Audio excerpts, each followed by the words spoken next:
Hi friends, అందరికీ నమస్కారం. ఈరోజు చాలా బాధాకర విషయం. ఉదయాన్నే లేవగానే జమ్మూ కాశ్మీర్లో 28 మందిని, అంటే ఎగ్జాక్ట్గా నాకు నెంబర్ తెలియదు ఎంతమంది చచ్చిపోయారు. అంటే న్యూస్లో వింటాం తప్పితే రియల్గా మనం చూడలేదు. కాబట్టి ఈ 28 మంది చనిపోవటం అత్యంత బాధాకర విషయం. దాంట్లో ముఖ్యంగా మన తెలుగు రాష్ట్రాల నుంచి హైదరాబాద్ కానీ, ఆంధ్రప్రదేశ్ కానీ, కర్ణాటక కానీ, తమిళనాడు కానీ, దీంట్లో నుంచి కూడా కొంతమంది ఉన్నారు. ఈ పాకిస్తాన్ నా కొడుకుల్ని ముక్కలు ముక్కలుగా నరకాల. మనం ఉచ్చపోస్తే కొట్టకపోతుంది వాళ్ళ దేశం. సార్ మోడీ గారు, క్షమించండి, మిమ్మల్ని మోడీ గారు అని పిలిచినందుకు. మా దేశ ప్రధానమంత్రి మీరు. నా ఒక్క రిక్వెస్ట్ ఏంటంటే, నాలాంటి వాళ్ళు చాలామంది రిక్వెస్ట్ కోరేది ఏంటంటే, మీరు ఏదో ఒకటి చెయ్యాలండి. మౌనంగా ఉంటే సరిపోదు.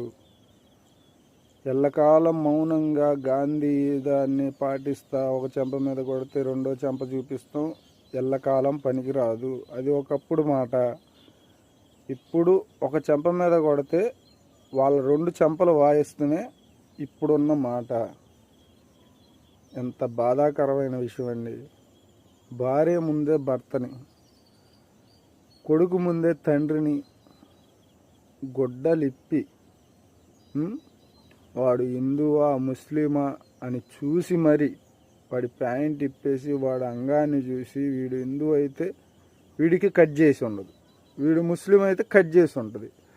ఆ ముస్లింనైతే వదిలిపెట్టి హిందువునైతే చంపేసి.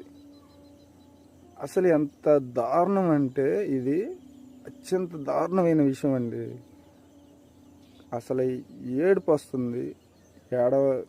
ఇంకా ఏడిస్తే బాగుండదు, చండాలంగా ఉంటుంది. మన దేశం గురించి మనం ఏడుస్తున్నాం అని చెప్పి 10 మంది చండాలంగా చూస్తారని ఏడవకుండా ఈ వీడియో పెడుతున్నాను. అసలు కళ్ళెమ్మడి నీళ్ళు ఆగట్లేదండి. వాస్తవానికి మీరు ఏదో ఒకటి చెయ్యండి. అసలు నా కొడుకుల్ని చంపేయాల. మీరు చెప్పండి.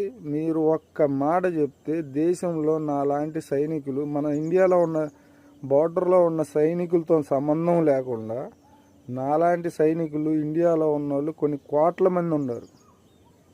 మీరు ఒక్క మాట తరలి రండి అని చెప్పారంటే ఏది చిక్కితే